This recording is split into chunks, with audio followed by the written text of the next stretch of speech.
Stroke. What is a stroke? A stroke can occur when blood flow to the brain is blocked or there is sudden bleeding in the brain. There are two different types of strokes, an ischemic stroke and a hemorrhagic stroke. An ischemic stroke is a stroke that occurs because blood flow to the brain is blocked. The brain cannot get oxygen and nutrients from the blood. Without oxygen and nutrients, brain cells begin to die within minutes. A hemorrhagic stroke is a stroke that occurs because of a sudden bleeding in the brain.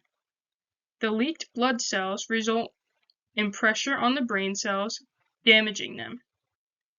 In the US, the prevalence of a stroke is roughly 3% of the adult population, which is approximately 7 million individuals. Approximately 800,000 primary or secondary strokes occur each year in the US, with the majority being primary strokes. What causes a stroke? Stroke is defined as an abrupt neurological outburst caused by impaired perfusion through the blood vessels to the brain. The blood flow to the brain is managed by two internal carotids anteriorly and two vertebral arteries posteriorly. Different types of strokes. An ischemic stroke is caused by deficient blood and oxygen supply to the brain. There are two types of ischemic strokes, thrombotic stroke and embolic stroke. In thrombosis, the blood flow is affected by narrowing of vessels due to atherosclerosis. The buildup of plaque will eventually constrict the vascular chamber and form clots, causing thrombotic stroke. In an embolic stroke, decreased blood flow to the brain region causes an embolism. The blood flow to the brain reduces, causing severe stress and ultimately cell death. A hemorrhagic stroke is caused by bleeding or leaking blood vessels. There are two types of hemorrhagic strokes, intracerebral hemorrhage and subarachnoid hemorrhage. In intracerebral hemorrhage, blood vessels rupture and cause abnormal accumulation of blood within the brain. In subarachnoid hemorrhage, blood accumulates in the subarachnoid space of the brain due to a head injury or cerebral aneurysm. Symptoms of a stroke. The signs and symptoms of a stroke occur quickly often. However, they can develop over hours or even days. Some symptoms of a stroke include trouble speaking or understanding speech, numbness and weakness on one side of the body, severe headaches, trouble seeing out of one or both eyes, trouble walking, dizziness, or loss of balance and coordination. The FAST test is good to follow for help when you think someone is having a stroke. F is for face. Ask the person to smile to see if one side of the face droops. A is for arms. Ask the person to raise both arms and see if one drifts downward. S is for speech. Ask the person to repeat a simple phrase and see if their speech is slurred. T is for time. If you see any of these signs, call 911 right away. Diagnosis of a stroke. There are different types of tests that you could do to determine what type of stroke you are having. Some examples of tests that can help diagnose a stroke include a physical exam, blood tests, CT scan, MRI, carotid ultrasound, cerebral angiogram, and an echocardiogram. Complications. A stroke can cause lasting brain damage, long-term disabilities, or even death. When you have a stroke, it is important to see how serious it is. If there is significant damage, there could be severe complications. Some complications that can occur include dangerous blood clots may form, loss of bladder control, loss of bone density or strength, muscle weakness, problems with language or speech, thinking or memory are possible, seizures can occur, swelling in the brain, and loss of vision, hearing, or even touch. The effect of a stroke on the exercise response. Patients tend to have a significant rise in systolic blood pressure during exercise after having a stroke. A study showed that patients have elevated systolic blood pressure responses while exercising after having a stroke. Specifically, men had an elevated systolic blood pressure higher than 210, and women had an elevated systolic blood pressure higher than 190. The two bar graphs show distributions of peak systolic blood pressures in patients after a stroke during an exercise test. In general, oxygen uptake at a given submaximal workload in stroke patients is greater than healthy patients, possibly because of reduced mechanical efficiency, the effects of spasticity, or both. In contrast, peak oxygen uptake is reduced in stroke patients. The effect of exercise on stroke patients. Exercise has both positive physical and psychosocial effects on patients after a stroke.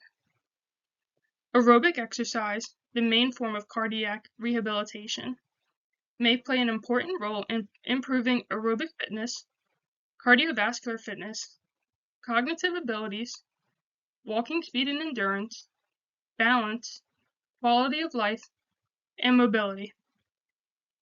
Strength exercises can lead to improvements in functionality, psychosocial aspects, and quality of life.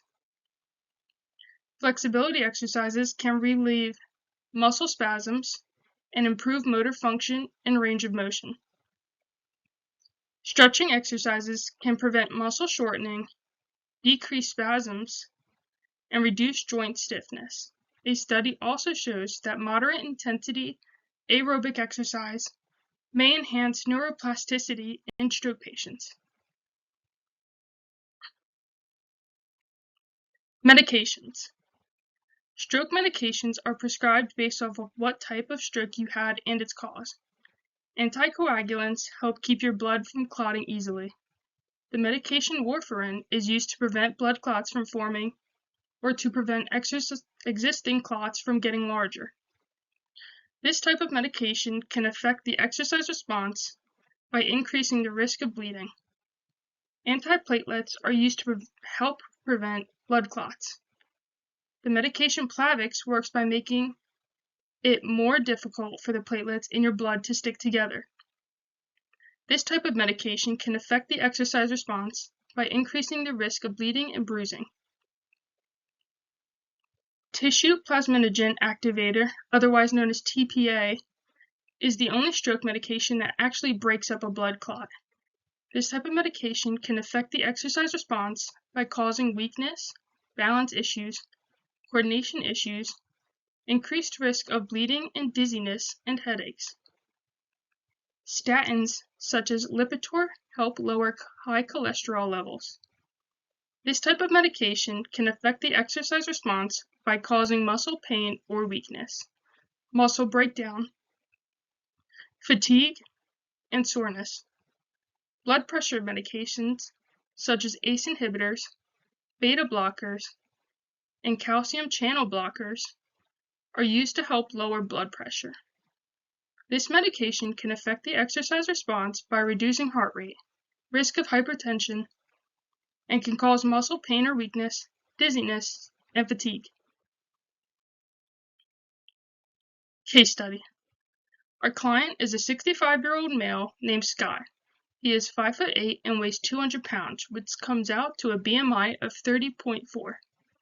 His health history includes suffering an ischemic stroke 6 months ago. He takes stroke medications to help him, specifically warfarin and Lipitor. There are a few concepts that go into our initial conversation. For our pre-participation screening, we will conduct a Part Q questionnaire to see if he has any contraindications related to stroke history or other medical conditions. We will get his informed consent by discussing the benefits and risks of exercise post-stroke and all of the expectations of the exercise program. We talked about his goals, which were to improve mobility, balance, cardiovascular endurance, and reduce fall risk.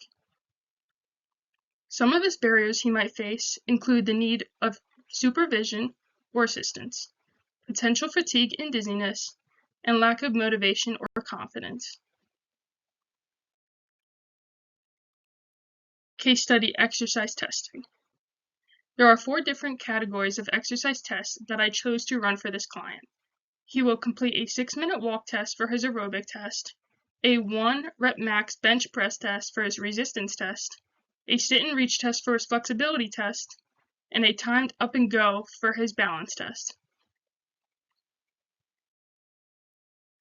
Case study results. I collected all of his results after conducting each test. His result of the 6-minute walk test was a heart rate of 120 beats per minute. His result of the 1 RM bench press test was 110 pounds. His result of the sit and reach test was 4 inches. And his result of the timed up and go test was 18 seconds. Case study exercise prescription. Based off the client's results, I created an exercise prescription for the 4 categories.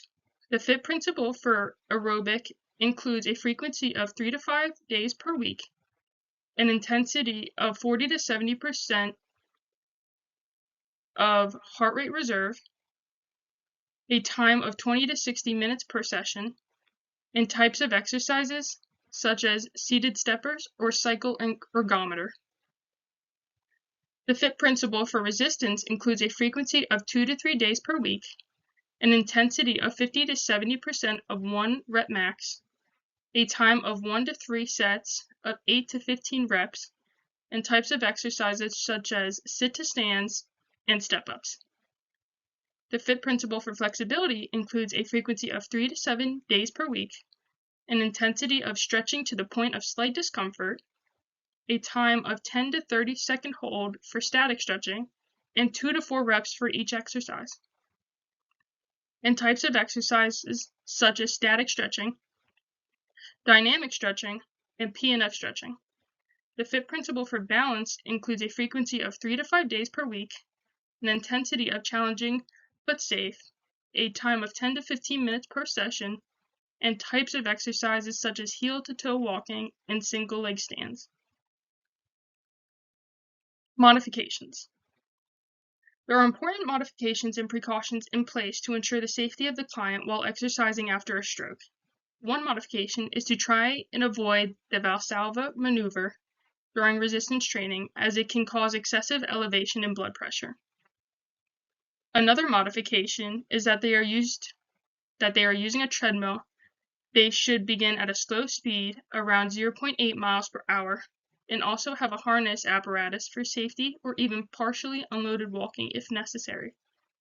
The next modification is that careful use of heart rate for intensity monitoring is recommended, since age-predicted max heart rate is rarely achieved by the stroke patient during maximal exercise tests. The last modification is all about how important it is for stroke patients to be attentive to affective issues such as mood, motivation, frustration, and confusion. Managing these can influence how the client responds to the exercise prescription. There are different strategies aimed at minimizing the negative influences, such as close supervision, individualized instruction until independence is established, involvement of family members, repeating instructions, and alternating teaching methods. Conclusion. As you can see, there are different types of strokes that patients can have, and each patient recovers differently from them. Exercise prescriptions for patients may vary depending on what type of stroke they had and how well they have recovered from it. That's why it is important to know how to properly modify the exercise program for each stroke patient.